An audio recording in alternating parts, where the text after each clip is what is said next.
Mwaramutse neza igitondo cyiza nshuti bakunze mukomeje kudukurikira mukomeje kwa natwe muri gahunda z'amakuru ndetse n'ibiganiro bitandukanye mudukurikiye muri mu Rwanda no hanze y'igihugu cy'u Rwanda by'umwihariko mu karere k'ibiyaga bigari mu gihugu cy'u Burundi mu gihugu cya Tanzania mu gihugu cya Uganda no mu gihugu cya Repubulika Demokarasi ya Kongo ariko kandi mudukurikiye muri ku bihugu bitandukanye byo ku mugabane wa Afurika hirya no hino ku mugabane w'Uburayi ndetse na Amerika muri benshi cyane by'umwihariko abari muri Canada ndetse na Leta Zunze Ubumwe za Amerika ikaze rero muri aya makuru akomeye cyane ngiye kugenda mbagezaho turaganira kuri General Godfrey Niyombare muri buka kudeta yageragejwe mu gihugu cy'u Burundi muri 2015 ikaza gupfuba ku butegetsi bwa President Evariste Ndayishimiye.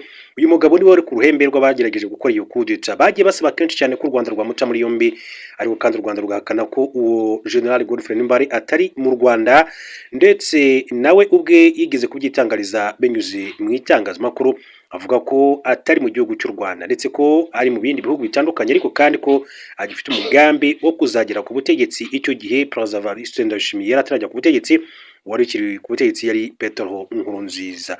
Amakuru rero yihutirwa atugezeho kuri uyu mugabo aka kanya niyo mbazaniye ariko mbere gato yuko nza kubagezaho ayo makuru avuga kuri General Godfrey Niyombare hari andi makuru akomeye cyane atugezeho nshaka kubagezaho muri iki gitondo. Abwire ko muri Repubulika Demokarasi ya Kongo amakuru aravuga yuko Minisitiri w'ubucukuzi bw'amabuye y'agaciro muri Repubulika Demokarasi ya Kongo yitwa Louis Watum Kabamba yavuze ko bateganya gushaka undi mufatabikorwa mu gihe amasezerano bagiranye na Leta Zunze Ubumwe za Amerika atagira icyo ageraho.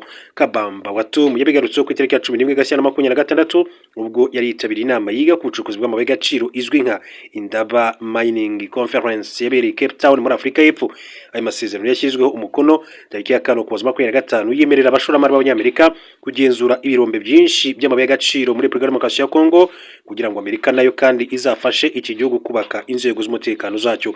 Ati ashobora kuvamo umushinga mwiza kandi munini, ashobora kandi kuvamo undi mushinga utabaraje ishinga, tuzakomeza kuko hari abafatabikorwa benshi bo kuganira.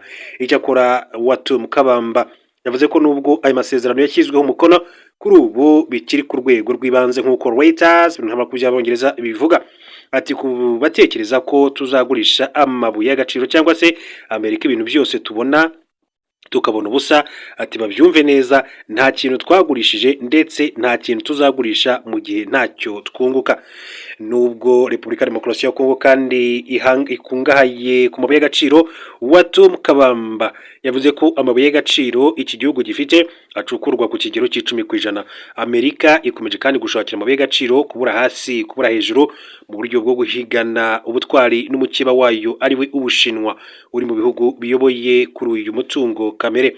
Avuga kuri iri hangana n'Ubushinwa Amerika cyangwa se Watum Kabamba yavuze ko ihangana ry'Ubushinwa na Amerika litatureba, tugomba kureba ku byacu nka Repubulika Demokarasi ya Kongo.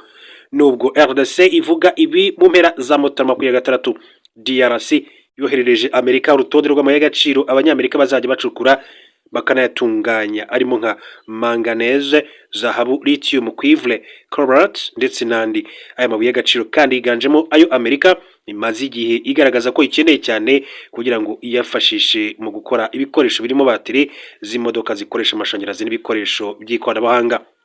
Abanyamerika bashobora kandi kwinjira mu bucukuzi bw'amabuye y'agaciro mu birombe bya Kisenge ndetse na Motoshe mu ntara ya Lualaba, Moto muri Hot Uele, Kilo muri Ituri, muri Kivu zombi ndetse na Maniema. Mbere gato kandi yuko tujya kuri ya nkuru ivuga kuri General Godfrey Niyombare, reka mbabwire ko President Petro wa Colombia yarusimbutse. Byagenze bite rero? President wa Colombia yitwa Gustavo Petro yatangaje ko yarokotse umugambi wo kumwica hakekwa abo mu mitwe icuruza ibiyobyabwenge muri iki gihugu. Ibi Petro yabitangaje kwa kabiri tariki ya 10 Gashyantare 2026. Yasobanuye ko hari amakuru yuko ari abantu bari bagambiriye kurasa kajugujugu yari arimo hamwe n'abakobwa be bituma bahindura aho iyo ndege yagombaga kugwa. Ibyo byabaye mu ijoro rya tariki ya 9 Gashyantare 2026 ubwo yari agiye gusura abahuye n'ibiza mu mujyi wa Monteria mu gace ka Cordoba mu majyaruguru y'icyo gihugu hafi y'inyanja ya Caraïbe. Mu gihe yari mu nama y'abaminisitiri yabereye mu mujyi wa Monteria bari basuye bitewe nuko muri ibyo bice bibasiwe n'ibiza. President Petro yagaragaje ko urugendo rwe yaragiye kandi kuburiramo ubuzima. Yagize ati ndi guhunga abari kugerageza kunyica, niyo mpamvu ntagereye aho naringiye igihe kandi indege yanjye ntiyaguye aho yagombaga kandi kugwa ku mugoroba w'ejo ndetse no mu gitondo cyo kuri uyu munsi kubera amakuru y'uko kajugujugu kandi ngendamo yari kuraswa, hanyuma ntigeze agaragaza bari kwirasa. Amakuru avuga ko indege ya Perezida Petro yamaze amasaha 4 izenguruka hafi y'inyanja ya Karayibe mu gihe hategurwaga ahantu hatekanye iyo kajugujugu ishobora kuza kugwa. Perezida Petro yavuze ko uyu mugambi ushobora kuba ufite isano n'amatsinda y'abacuruzi b'ibiyobyabwenge by'umwihariko umutwe witwa Gulf Clan ufatwa nk'umwe mu mitwe ikomeye mu bucuruzi bw'ibiyobyabwenge muri Colombia. Yongeyeho ko kuva yafata ubutegetsi muri Kanama 2022 yakomeje kubona ibimenyetso by'imitwe yitwaje intwaro n'abacuruzi b'ibiyobyabwenge bashaka kumugira nabi. Radio y'igihugu ya Colombia yavuze ko uku kugerageza kandi kumwica byatumye Perezida Petro ashyiraho ingamba zikomeye zo kurinda umutekano we ndetse ngo ahora ari maso. Si ubwa mbere Petro atangaza ko hari abagambiriye kumugira nabi kuko muri 2024 nabwo yatangaje ko hari undi mugambi wo kumwica wageragejwe. Perezida Petro yashimangiye ko nubwo hari imbogamizi z'umutekano leta ye izakomeza kandi urugamba rwo kurwanya ubucuruzi bw'ibiyobyabwenge no gushakira amahoro n'umutekano igihugu. Perezida Petro ari ku musozo wa manda ye imwe yemererwa n'amategeko ya Colombia. Biteganyijwe ko amatora y'abadepite ateganyijwe tariki ya 8 Werurwe 2026 ndetse n'amatora y'umukuru w'igihugu ateganyijwe muri Gicurasi uyu mwaka wa 2026 uko amakuru akomeza kugenda abishimangira. Ikaze muri amakuru rero kuri Godfrey Niyombare. Uyu nguyu Godfrey Niyombare rero muramuzi, niwe wari ukuri itsinda ry'abashatse kugerageza guhirika ubutegetsi bwa Perezida Petro Nkurunziza ariko biza gupfuba. Uwagambanije General Niyombare n'abagenzi be bikadobya umugambi wo guhirika Petro Nkurunziza. Mu myaka igera kuri 11 ishize abasirikare mu Burundi bayobewe na General Major Godfrey Niyombare bagerageje guhirika ubutegetsi bw'ari perezida wa kiriya gihugu Petro Nkurunziza ariko birangira uwo mugambi upfubye. Niyombare yari umwe mu nkoramutima za Petro Nkurunziza akaba n'umwe mu bajyanama be mu bijyanye n'umutekano ndetse yayoboye urwego rw'ubutasi kugeza muri Gashyantare 2015. Uyu mugabo wigeze kuba umugaba mukuru w'ingabo z'u Burundi mu myaka 6 mu mpera za 2014 nibwo kandi yashwanye na Nkurunziza batajyaga imbizi kuri manda ya gatatu yashakaga kuyamamazaho binaba intandaro yo kugerageza kumirika ku butegetsi. General Godfrey Niyombare mu kiganiro yagiranye na Jeune Afrique muri 2017 yasobanuye ko kuwa 12 Gicurasi ubwo Nkurunziza yajyaga mu nama ya EAC cyangwa East African Community muri Tanzania we na bagenzi be bari babonye amahirwe yo kumuhirika kugira ngo bashyire iherezo ku mvuru zari zimaze iminsi zicirwamo abaturage mu gihugu cy'u Burundi. Agaruka ku bijyanye n'uko mugambi wari wateguwe yagize ati twari abantu abagana bafite intwaro baturutse mu bantu ati mu bahutu ndetse n'abatutsi abasirikari bato n'abofisiye ndetse n'ibisasu bya burende bibiri. Wa 13 Gicurasi mu masaha 4 za mu gitondo twahuriye hamwe ingabo dusuzuma intwaro n'ibindi binkenerwa tuvugana n'iyindi mitwe y'ingabo kugira ngo tuyihe ikimenyetso. Ahitwa Imusaga niho twatangiriye imirwano duhita twinjira mu mujyi wa Bujumbura twihuta cyane. Niyombare avuga ko uyu mugambi waje gupfubya no kubura ubufasha ndetse n'akagambane we n'abagenzi be bakorewe n'uwari Minisitiri w'Ingabo Ponsier Gaciyubwenge. Yagize ati kubura ubufasha byatumye kandi ingabo zagombaga gufata ikibuga cy'indege zisubizwa inyuma, icyo gihe imodoka kandi zagombaga kuduha ubufasha zarafashwe. Kuwa 13 mu ijoro kandi twarahuye twiyemeza gushyira ingufu ku gufata icyicaro cya radio y'igihugu. Bukeye twarahagurutse duhura n'ingabo zikomeye. Nitwara Ponsier Gaciyubwenge nubwo coup d'etat yari yatangiye yagaragaje ubugambanyi ntiyafatanya n'abandi. Abajijwe umusanzu Gaciyubwenge yagombaga kandi gutanga, General Niyombare yagize ati ubundi yagombaga kumenya guhuza ibikorwa by'ingabo ariko mu ntangiriro yahagaritse ibijyanye n'itumanaho rye. Buri wese yarategereje kandi uburenganzira bwari gutangwa nawe ariko ntiyabikora. Imyitwarire ye nubwo coup d'etat kandi yari yatangiye yerekana ubugambanyi bukomeye. Bamwe bari mu bamuri hafi bampamirije ko Gaciyubwenge yagiye kwa Nkurunziza mbere yuko ajya muri Tanzania. Birumvikana ko yamuburiye ku mushinga wacu. General Godfrey Niyombare avuga ko nyuma yo kubona umugambi wagurika Nkurunziza upfubye we na bagenzi be bafashe icyemezo cyo guhunga. Avuga ko yahunze anyuze mu kibaya mu kiyaga cya Tanganyika akerekeza muri Repubulika ya Demokarasi ya Kongo nyuma y'iminsi igera kuri 5 ku leta y'ipfubye ndetse icyo gihe leta y'u Burundi ngo yari yaratangaje ko yishwe. Akaba rero ari byo General Godfrey Niyombare yakomeje kugenda agarukwaho. Mu yandi makuru akomeje kugenda avugwa, reka mbabwire ko Imbere y'abadepite b'Amerika, Byamungu yagaragaje ko RDC idakwiye kwegeka ibibazo byayo ku Rwanda. Umushakashatsi w'umunyekongo Christian Gero Nema Byamungu yagaragarije abadepite muri Leta Zunze Ubumwe za Amerika ko ubutegetsi bwa Repubulika ya Demokarasi ya Kongo budakwiye kwegeka ibibazo byabwo ku Rwanda kuko byaba ari nko kuvurisha indwara umuti utari uwayo. Uyu mushakashatsi yagaragaje ko nubwo u Rwanda rushinjwa guhungabanya umutekano wa RDC, abantu bakwiye kandi kumenya ko imitwe yitwaje intwaro myinshi iri muri iki gihugu nka ADF iteza ikibazo gikomeye. Ati guhagarika u Rwanda gusa ntibizakemura ikibazo cy'imitwe yitwaje intwaro iri muri Repubulika ya Demokarasi ya Kongo. ADF, hari ADF yica abantu amagana hafi ya buri cyumweru, ariko bisani bitavugwaho, ndetse no kuba hari Codeco, Red Tabara cyangwa se Wazalendo na Mobondo hafi ya Kinshasa.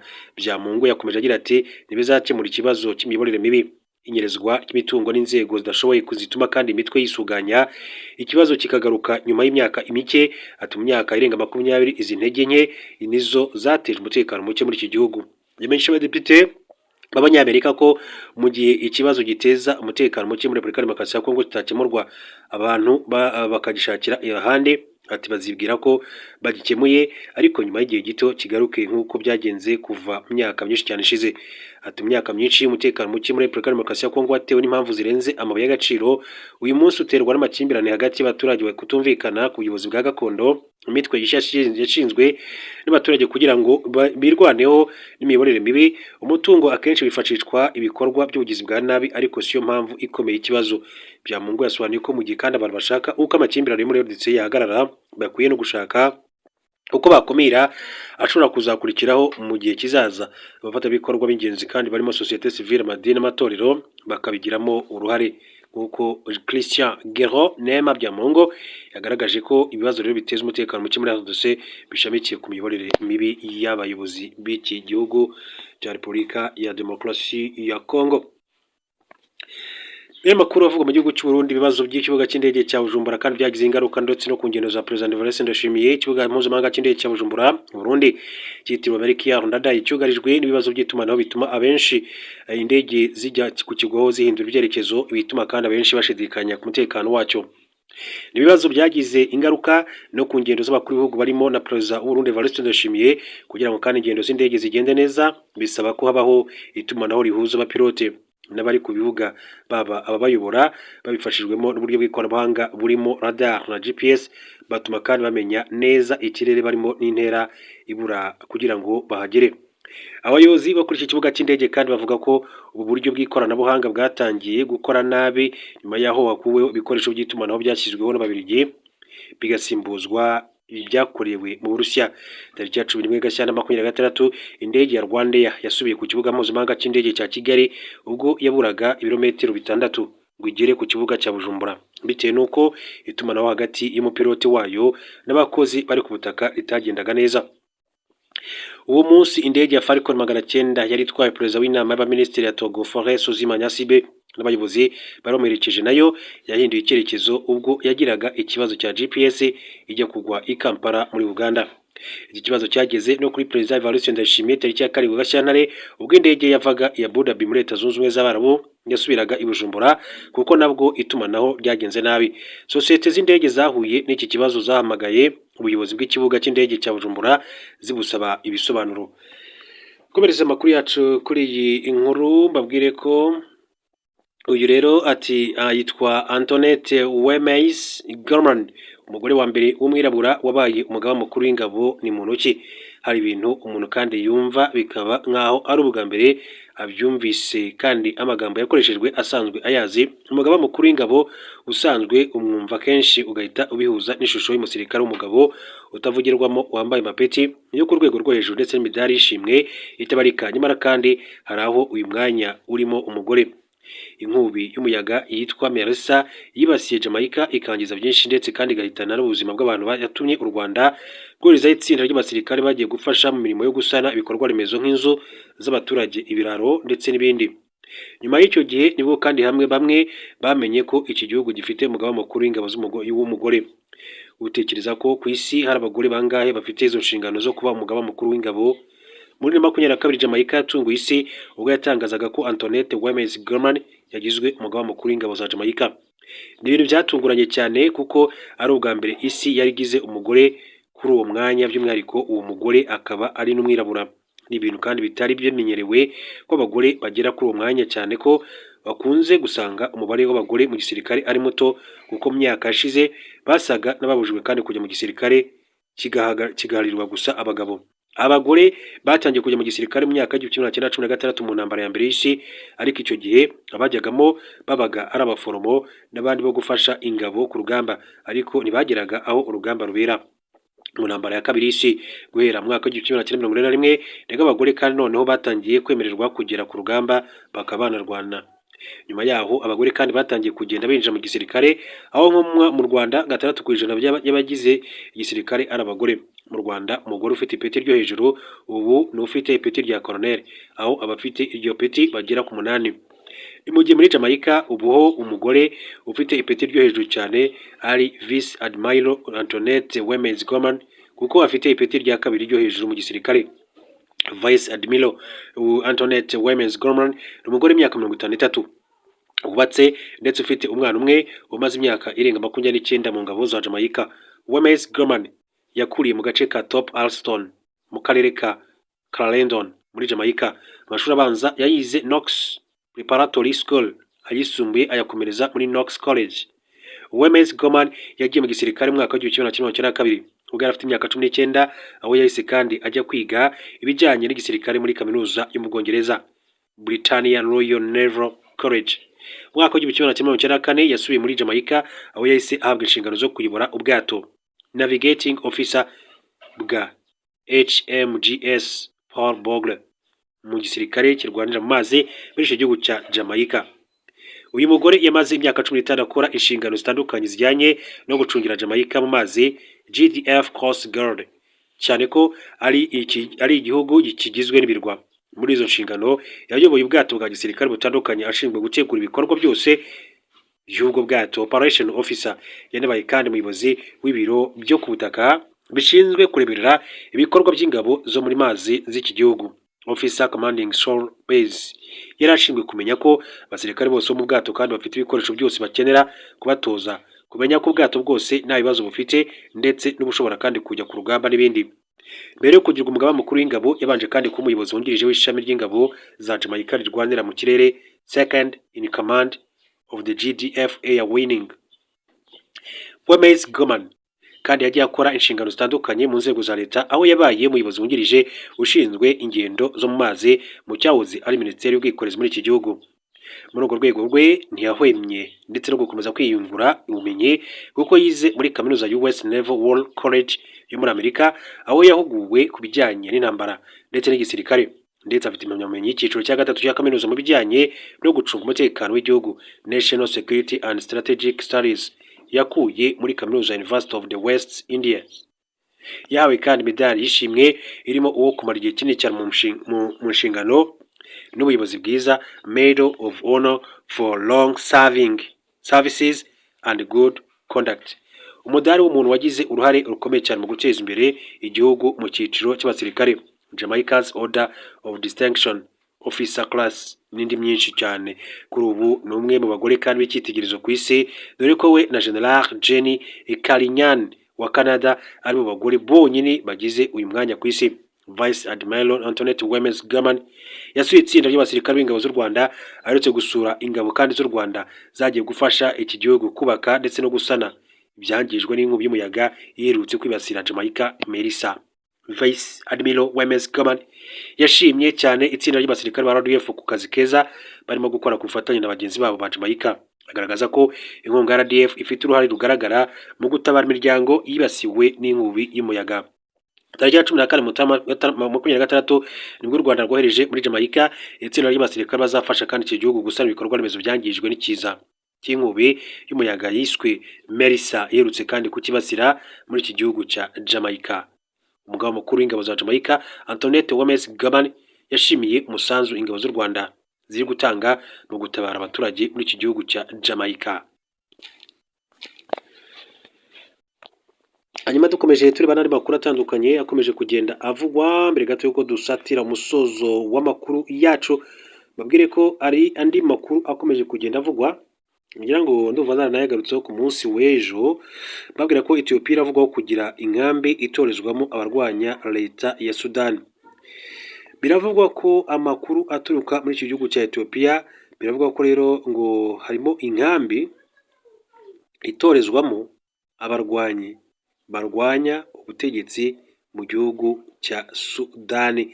Ni imwe mu nkuru nabonye ikunze yagiye igarukaho ku munsi w'ejo cyane n'ibitangazamakuru bitandukanye, bagaragaza ko iyi nkambi rero ngo yaba itorezwamo abarwanya ubutegetsi muri iki gihugu cya Sudani, aho Sudani rero rwose ikomeje kubashinja mu buryo bumwe cyangwa se ubundi ati ibi ntabwo bikwiye. Amakuru avuga ko Ethiopia ivugwaho kugira inkambi itorezwamo abarwanya leta ya Sudani. Muri Ethiopia hari inkambi ivuga ko itorezwamo abarwanyi ibihumbi n'ibihumbi b'umutwe wa Rapid Support Forces urwanya ubutegetsi muri iki gihugu cy'abaturanyi cya Sudani. Uko byatangajwe na Reuters mu ntaramakuru by'Abongereza, iyi nkambi ngo ni ikimenyetso cya mbere cyerekana ko Ethiopia igira uruhare mu ntambara hagati y'abenegihugu muri Sudani, ikaba isoko y'abasirikare bashya ba RSF cyangwa se Rapid Support Forces mu gihe imirwano ikomeje kandi guca ibintu mu majyepfo ya Sudani. Amasoko 8 harimo n'umuyobozi mukuru muri guverinoma ya Ethiopia yavuze ko leta zunze ubumwe z'Abarabu zateye inkunga yubakwa ry'inkambi kandi zitanga abarimu ba gisirikare ndetse n'inkunga y'ibikoresho kuri inkambi. Ibi bikaba kandi byarashimangiwe mu butumwa bwaherekanyijwe imbere mu nzego z'umutekano za Ethiopia ndetse no mu badiplomate. Ibiro n'amakuru by'Abongereza Reuters ntibyashoboye kandi kugenzura mu bwisanzure uruhare rwa leta zunze ubumwe z'Abarabu muri umushinga cyangwa se intego y'iyi nkambi. Mu gusubiza icyifuzo cyo gutanga ibisobanuro, Minisiteri y'Ububanyi n'Amahanga ya Leta Zunze Ubumwe z'Abarabu yavuze ko itari ku ruhande rwa rumwe muri aya makimbirane cyangwa ngo igiremo uruhare mu buryo ubwo ari bwo bwose. Intambara hagati y'abenegihugu muri Sudani yadutse muri 2023 nyuma y'urugamba rwo kurwanya ubutegetsi hagati y'ingabo za Sudani na Rapid Support Forces, mbere y'uko hari hateganyijwe kandi ko hajyaho ubutegetsi bw'abasivili. Intambara yateje inzara kandi yaranzwe n'ubugizi bwa nabi bushingiye ku moko. Amamiliyoni y'impunzi yahungiye muri Misiri, Chad, Libya na Sudani y'Epfo. Impande zombi zikura imbaraga mu zishyigikiye mpuzamahanga, bikongera kandi intambara kandi bikongera ibyago ko ishobora gukwira mu bihugu by'ibituranyi nk'uko amakuru abivuga. Ibiro n'amakuru byavuganye n'amasoko 15 ari bubakwa y'inkambi harimo abayobozi muri Ethiopia ndetse n'abadiplomate, binasesengura kandi amashusho y'icyogajuru abashinzwe ubutasi babiri muri Ethiopia n'amashusho ya satellite byatanze amakuru yemeza ibikubiye mu makuru y'umutekano yarakubiye mu butumwa bwaherekanyijwe imbere mu nzego z'umutekano n'andi ahantu inkambi iherereye. Ubunini bwayo hamwe n'ibikoresho birambuye kandi byerekana uruhare rwa Leta Zunze Ubumwe z'Abarabu ntabwo byigeze kandi bivugwa icyo gihe. Akaba rero ari ibyo ngibyo, munyemere kandi bashimire cyane mwebwe mwafashe umwanya wanyu mukaba natwe tubaza gusubira